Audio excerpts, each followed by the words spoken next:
Hi everyone, I'm Matt Keown and I'm a percussionist in the Baltimore area, and it is my pleasure to share this program with you today. This is actually a rescheduled event because originally in the month of from September to October, I was going all around the county and sharing these programs that celebrated Hispanic Heritage Month and also shared the marimba with people that might not have seen it otherwise. So this is a rescheduled version of that, and we thought we'd present it in a little bit of a different format. So through this virtual concert, you're gonna see some marimba playing, some other percussion stuff as well. I think it should be really fun. So I hope that you enjoy the program, and I thought I'd start with this first piece so that you could just be introduced to the instrument of the marimba and get an idea for what it can do and what types of sounds it can make.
The next piece is by an Argentinian composer whose name is Alejandro Viñao, and the piece is called Madura, Viento y Matal, which translates to wood, wind, and metal.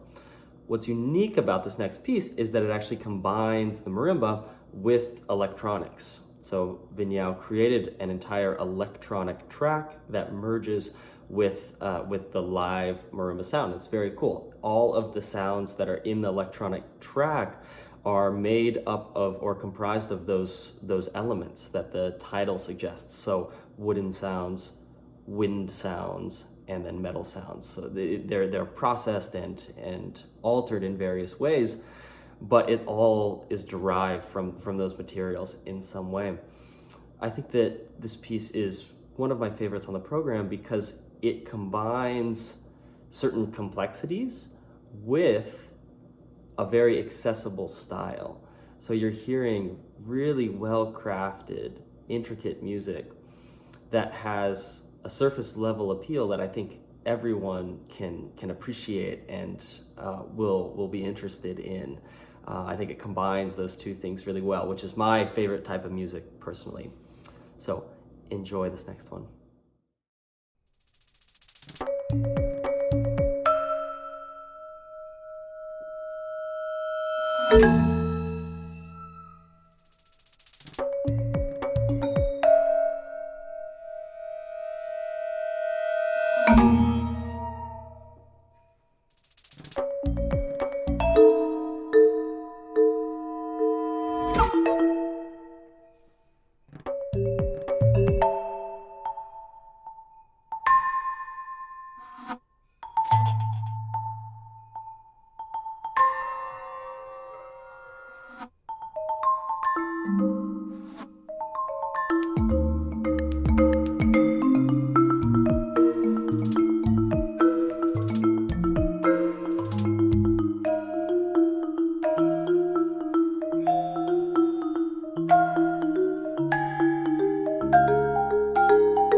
The next piece on the program switches gears just a little bit and is actually a solo that I wrote.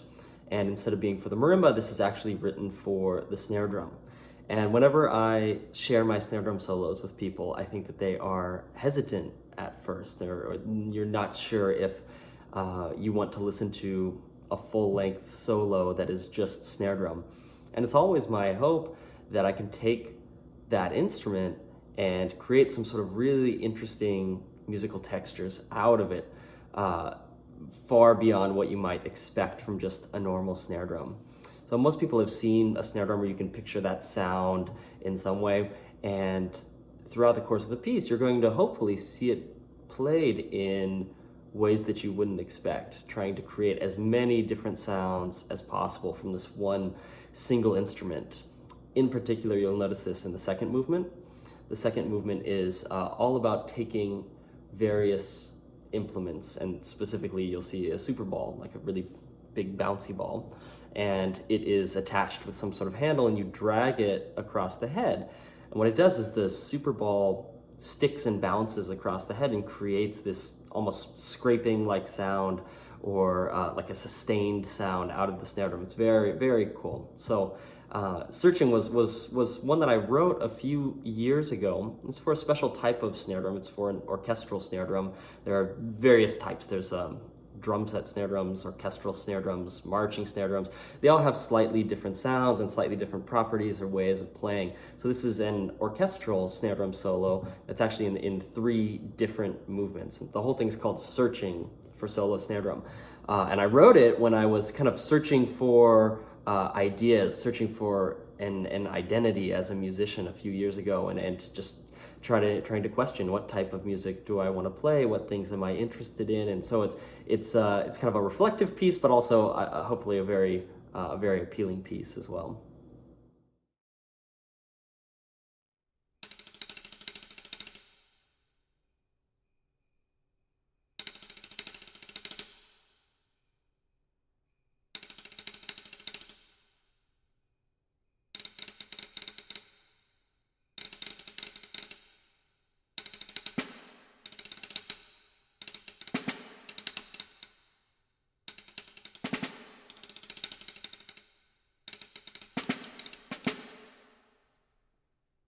Again, take 2.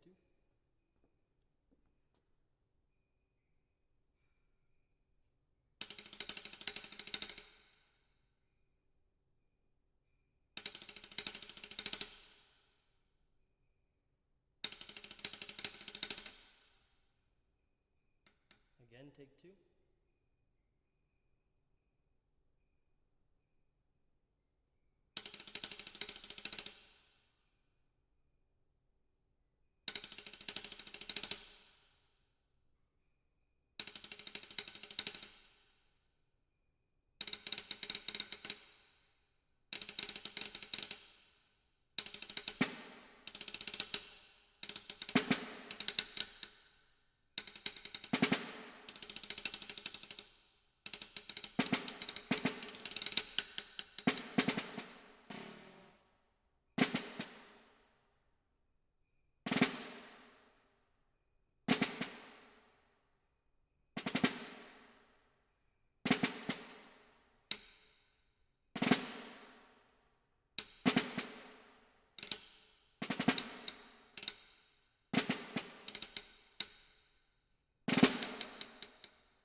one of the nice things about this online video format for this concert is that I can share some things with you that you might not get to hear otherwise.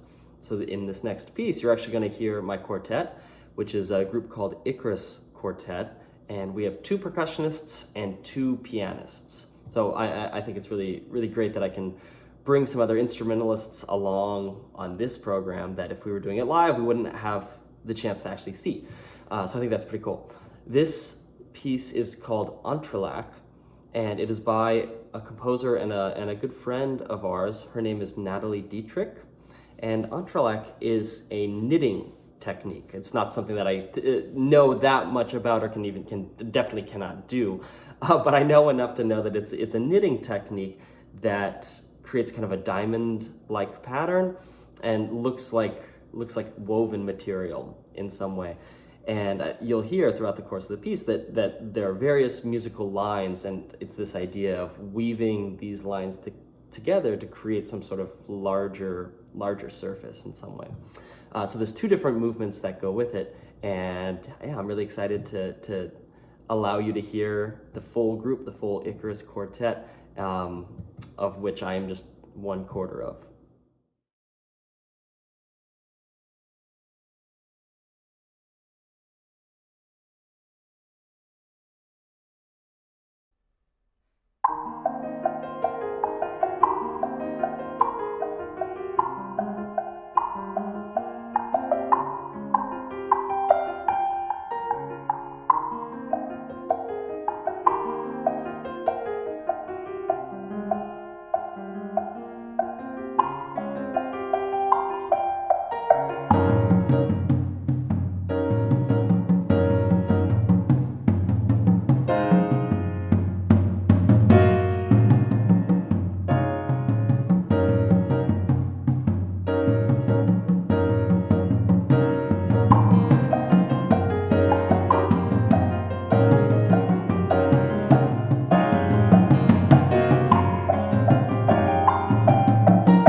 Next, you're going to hear this really beautiful arrangement of Somewhere Over the Rainbow.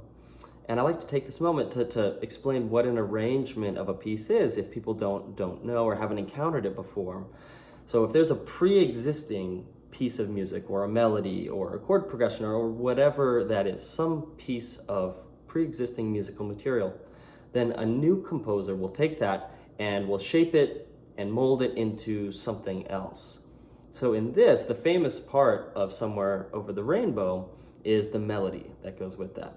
So a Japanese composer by the name of Toru Takemitsu takes that melody and puts all new chords underneath it, creating a new version of the piece. So it's always a different look at maybe some music that you've heard before, and I think it's just a really beautiful piece. And this will be the last full marimba version or full marimba piece on the concert before we shift gears to one other thing.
To close the program, I wanted to again do something that is a little bit different. If the whole topic of this program was marimba in some way, that it's important to me as a percussionist to get to share different types of instruments, because I do so much more than just play marimba. It's just one part of what I do.